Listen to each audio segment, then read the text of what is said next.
Welcome to this installment of Environmental Economics. Today we're going to talk about natural capital, ways to reduce residuals or waste in the environment, and if there is any pollutants in the environment, how can we classify them to better tackle them? In economics, in the classes you've seen up to now, you probably have heard of different types of capital.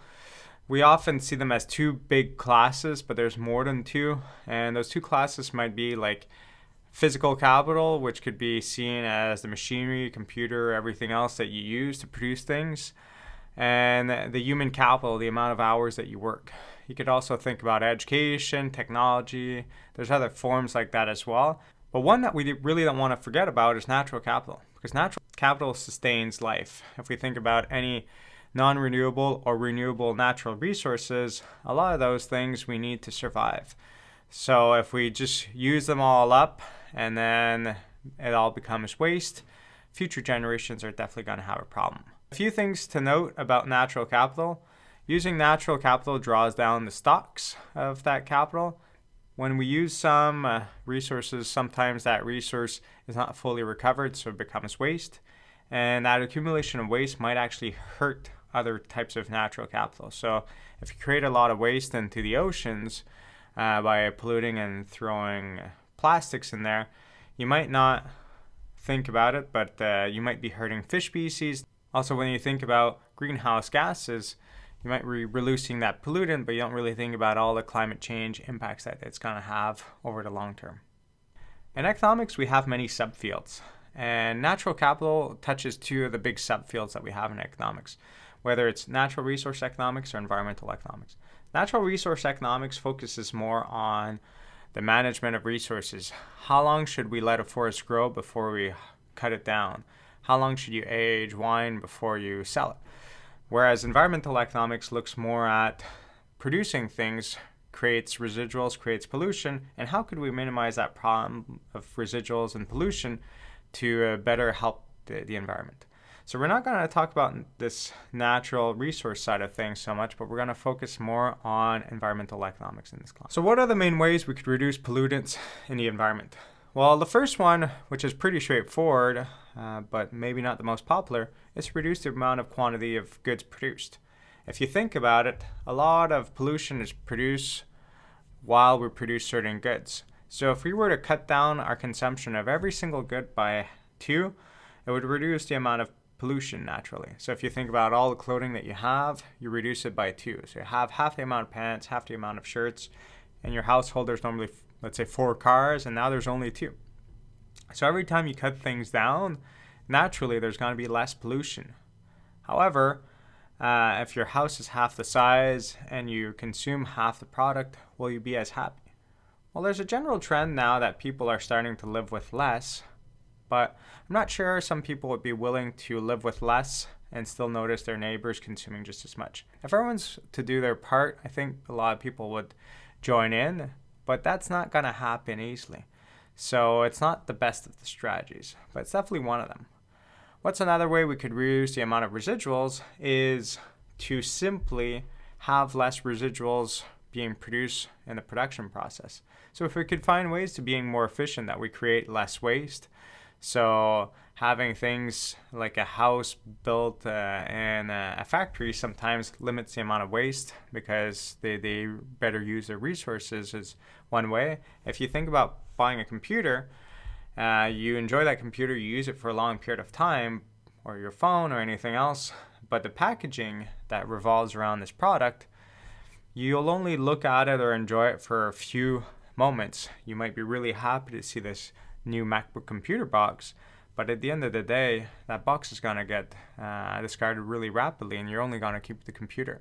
So if we could reduce the amount of packaging, we're definitely going to reduce the amount of residuals in the production process.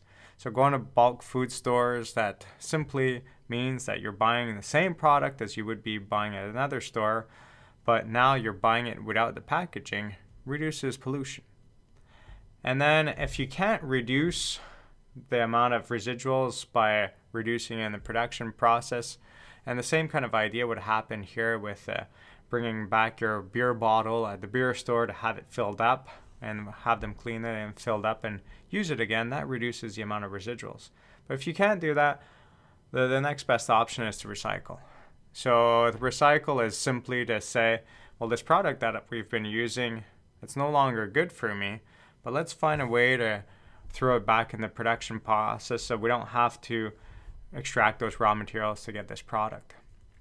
And one of the things that we have to consider when we think about this more of a circular economy is this idea that this natural resource or this product that we're creating, we want to try to find a way to give it a second life as best as possible. So whether this product can be used elsewhere, and if not, if it has to be recycled, how can we separate it in a way that makes it very easy to recycle?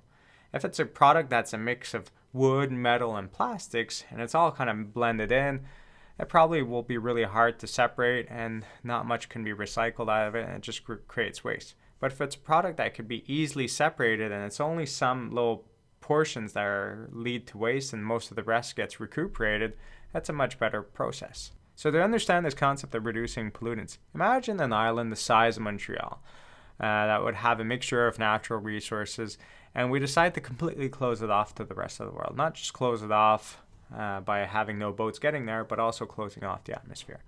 Imagine living on that island. How could you and everyone else that's living on that island could self-sustain for hundreds and hundreds of years? You'd have to find a way to, whatever natural resources you use, you find a way that it could be reused for future generations. Otherwise, if you figure out that after 50 years or 100 years, less and less resources are available, and that slowly we're coming to a point where we're reaching the end of our natural resources and we're kind of like destroying everything, that's not sustainable. So we need to start thinking about solutions that kind of looks at the picture of like, if we were living in a very small bubble, how could we sustain ourselves for many, many years? And if you think, well, the way I'm purchasing these things and it's just going to the waste afterwards and nothing gets collected out of it, it's not a matter of whether we're going to hit a limit. It's just a matter of when. Like, we could try to slow it down, but if we don't completely close off the economy and don't create a circular economy, we're always going to end up at the wall at some point where we're lacking these non-renewable natural resources. At the end of the day, if whatever production process leads to some level of pollution, we need to be able to classify those pollutants, because later on, knowing how those pollutants are classified will help us determine which policy instrument is the most effective at solving those pollutants. So first off, you have to understand whether these pollutants accumulate or don't accumulate in the environment.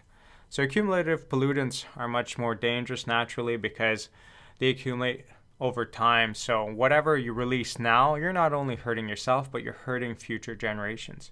Whereas non-accumulative pollutants, which you could think about as just noise or anything else, is a situation where it's not as bad because that pollutant does not accumulate over time. So you could think about greenhouse gases as filling a bathtub full of water. Well, every year, if you're adding more and more water, eventually the bathtub's going to overflow.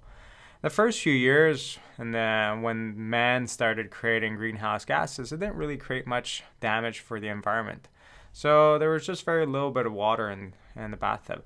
But now we're reaching a point where that threshold emission value, emission concentration, or that bathtub water level is getting really high because it's accumulating over time, that the disasters that are coming from it are becoming more and more large, and it's becoming more of a pressing issue.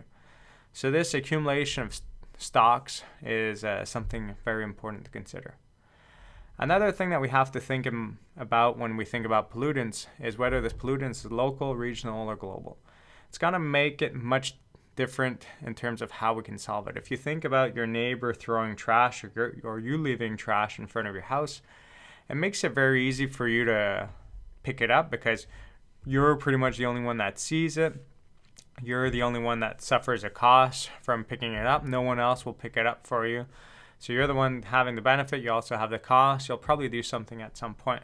However, if you were to throw out that pollution, but at some point you know that someone else who sees this pollution will pick it up, you might not do anything about it. Or if that pollution that you release kind of gets dissipated over the whole planet and you only get mildly affected by it, or not even negligibly affected by it, but you get affected by everyone else's pollution at the same time, you might not reduce your pollution that much because you're thinking, well, I'm just a small drop in the bucket. I'm not going to change much. So it makes it a lot harder to solve. And if you think about a pollution that is national in nature, like anything that revolves only in Canada, that's much easier to manage because Canada has power over policies to introduce carbon taxes or things like that. But sadly, there is no supranational authority that could say, we'll impose a carbon tax over the whole planet. Nothing of that nature exists. And that leads to another set of problems in the future we'll see about. Next up is knowing whether this pollutant is point source or non-point source. A point source pollutant is very easy to determine where that pollution is coming from. A non-point source pollutant is something that's harder to determine. Harder to determine its location of provenance will make it harder to impose a tax or another kind of policy to limit its release. And last but not least, we're talking about either we have continuous pollutants or episodic pollutants. You could think that continuous might be worse because it's continuously happening in the atmosphere and the environment, but it's much easier to manage because if you have this continuous pollutant, this producer who's releasing greenhouse gas emissions knows they're releasing greenhouse gas emissions happens all the time, so it's very easy to impose a tax or something else to try to limit this release. However, if you're thinking more about a gas line or an oil spill, well, this company, most of the time things are going well, so it's not really planning for the worst time, and all of a sudden there's an oil spill. Well, that might be harder to manage because these companies might not have enough money set aside because it's not really something that they were expecting to happen. So then you have the government and the actual people have to foot the bill to clean up this environment, or the environment just gets badly hurt by this spill. So in this class, we talked about the concept of natural capital and how it's important to keep it in mind for future generations. Different ways we could reduce the amount of pollution in the environment, and if pollution is released, what are the different classes of pollutants so that we can better solve these issues with the proper policy instruments in the future. That's it.